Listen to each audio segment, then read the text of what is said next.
Small bowel can be easily accommodated here, and you eventually have to sacrifice this segment of bowel. So use proximal to that segment so that you can put an incision distal to it. Suppose you do not have the intestinal clamp on your hand right then.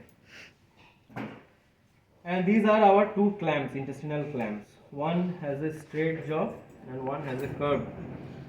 So both are achromatic. See the achromatic jaws here. These are achromatic profile of the jaws.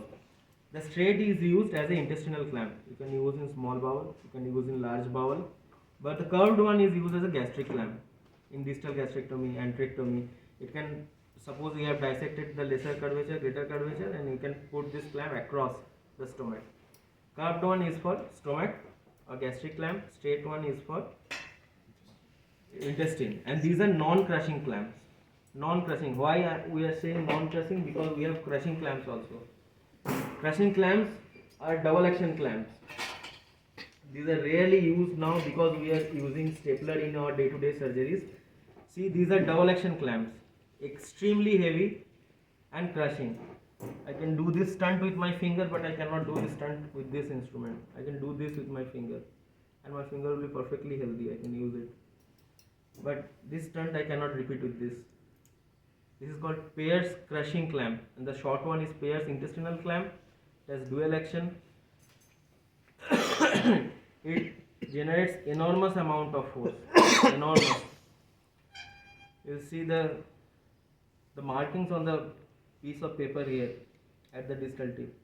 See, it generates enormous amount of force. It crushes and seals it manually, the two layers of intestine, and this is called Pearce stomach clamp.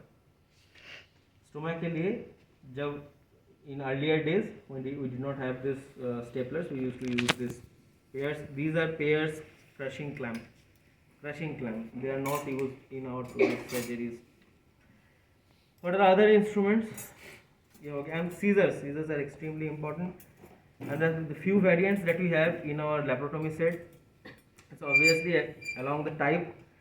This type has a slender, stout blades and very smooth curvature all around. It is called a Mayo, curved Mayo, 6-inch curved Mayo. Mayo has different types of variations. This is a tissue type Mayo. It can also be used to cut tissues. It can also be used to cut the sutures. There are other variant as a straight jaws, only used to cut sutures. One of the two jaws might be having a sharp point. This is called a dressing Mayo.